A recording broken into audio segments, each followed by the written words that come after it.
Hi everyone, welcome to Gagan story time. आज की हमारी स्टोरी है बेटी और भुआ। 5 मिनट पहले शांत दिख रहे मम्मी पापा फोन पर बात कर खुशी से चहकने लगे। डाइनिंग रूम में नाश्ता कर रहे अपने बहू और बेटे के पास आकर बोले, कल सुधा आ रही है। अभी अभी फोन पर बात हुई है, समधी भी साथ आएंगे। शशि, तुम कल दोपहर 4 बजे एयरपोर्ट चले जाना, दोनों को ले आना। इस सुधा को और कोई काम नहीं है क्या? जब देखो तब आ जाती है जहाँ पर। मैं नहीं जा पाऊँगा, मुझे और भी ज़रूरी काम है। क्या वो टैक्सी करके नहीं आ सकती जहाँ तक? शशि गुस्साई आवाज में बोल पड़ा। अपने बेटे के मुंह से अपनी बेटी के लिए ऐसे बोल सुन माँ एकदम दंग रह गई। अरे तबीयत तो ठीक है ना तेरी? कैसी पागलों की तरह बात कर रहा है। घर में 2 गाड़ियां होते हुए बहन को टैक्सी में आने के लिए कहता है। माँ बोली, रहने दो, मैं खुद जाकर ले आऊँगा अपनी बेटी को।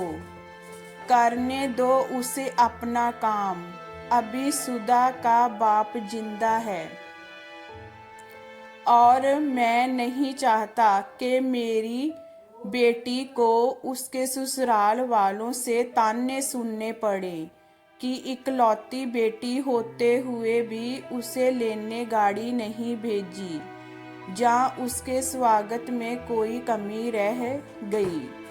पापा ने बेटे को अपनी नाराजगी जताते हुए कहा, आप दोनों समझते नहीं हो मम्मी पापा। वो जब भी इस घर आती है तो सारी दिनचर्या बिगाड़ देती है।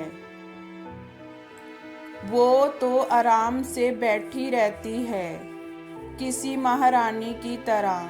हम सब को उसकी आभक्त में लगाना पड़ता है। मेरी पत्नी का तो पूरा दिन ही दीदी और जीजा जी के आगे पीछे उनके ऑर्डर पूरे करते हुए निकल जाता है। गुस्से से शशि बोला, आज क्या हो गया है तुझे? कैसी बहकी बहकी बातें कर रहा है? बहन है तेरी, कोई पराई तो नहीं है। अब क्या है उसका इस घर में? शादी में दे दिया था ना हमने जितना देना था, फिर क्यों चली आती है बार बार जहाँ पर, और हर बार बैग भर भर कर लेकर जाती है वो अलग। आपको समझाना चाहिए, वो सिर्फ हमने लूटने आती है और कुछ नहीं। शशि ने ताने कसते हुए कहा, तुझे क्या अगर वो जहाँ से थोड़ा कुछ ले जाती है तो? ये सब मेरी मेहनत की कमाई है और मैं जो चाहूँ करूँ। चाहूँ तो पूरा सुधा को दे दूँ।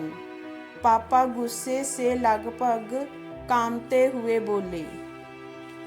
अब शशि अपनी आवाज धीमी करते हुए बोला, मैं कहाँ कुछ नई बात कर रहा हूँ मम्मी पापा। मैं तो वही बोल रहा हूँ जो मैंने बरसों से बुआ के साथ होते हुए देखा है।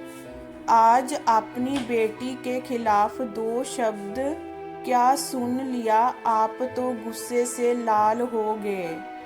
जरा सोचिए, जब आप बुआ के साथ ऐसा व्यवहार करते थे तब दादी को कैसा लगता होगा। बुआ जो हम पर इतनी जान छिड़कती है, आपने कभी उनके और उनके ससुराल वालों के मान सम्मान के बारे में परवाह नहीं की। उन्होंने कभी भी आपसे कुछ नहीं मांगा, बल्कि हर बार आप अपने साथ कुछ न कुछ लेकर ही आती, लेकिन आपका व्यवहार कभी भी उनके साथ अच्छा नहीं रहा। दादी ने भी आपसे कभी नहीं कहा कि मेरी बेटी को मेरे पैसे दे दो या कुछ खरीद कर दे दो। फिर भी दादी को आपके जहाँ इतनी भी परवानगी नहीं थी कि वो अपनी बेटी को कुछ दिनों के लिए अपने पास बुलाकर रहने दे। अपनी बेटी का ऐसा अपमान वो सहन नहीं कर पाई, इसीलिए वो गांव में पुराने घर में अकेली रहने चली गई। बुआ भी अपना अपमान सह लेती, पर आपने उनके पति का भी मान नहीं रखा, इसीलिए उन्होंने भी हमारे घर आना जाना छोड़ दिया। जिस तरह सुधा इस घर की बेटी है, बुआ भी तो इस घर की बेटी है। आपने दो बेटियों में फर्क कर अच्छा नहीं किया। और रही मेरी बात, तो मैं अपनी बहन से बहुत प्यार करता हूँ। मैंने कभी अपनी पत्नी को उसके खिलाफ गलत बोलने का हक नहीं दिया, और वो बोलेगी भी नहीं। मैं खुद जाकर उसे लेकर आऊँगा, क्योंकि मुझे मेरी बहन पर गर्व है, अपने अच्छे भाई होने पर भी। हो सके तो मेरे इन कटु शब्दों के लिए मुझे माफ़ कर देना। इतना कहकर शशि अपने ऑफिस के लिए निकल गया। माँ और पापा का सिर शर्म से झुक गया। थोड़ी देर की शांति के बाद पापा ने हिम्मत कर अपनी बहन को फोन लगाया। बहन के फोन उठाते ही वो फूट फूट कर रो पड़े और बोले, दीदी हमें माफ़ कर दीजिए। हमने इतने साल आपके साथ जो भी दुर्व्यवहार किया है, उसके लिए हम सच में शर्मिंदा है। दीदी आपकी बहुत याद आ रही है। आप अपने घर आ जाइए हमसे मिलने। अगर आप कहे तो मैं आ जाता हूँ आपको लेने। दूसरी तरफ दीदी भी रो रही थी। वो भाई के इन थोड़े से ही शब्दों से पिघल गई थी। वो बोली, मैं तुमसे नाराज नहीं हूँ भैया, मैं जीजा जी को सारी बात बताकर ज़रूर आऊँगी।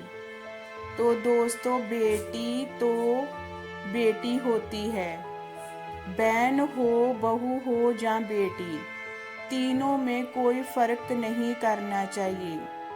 इन्हीं से घर की शोभा होती है और इन्हीं से घर खुशियों से भरा रहता है। ये हमारी स्टोरी आपको कैसी लगी हमें कमेंट में बताइए।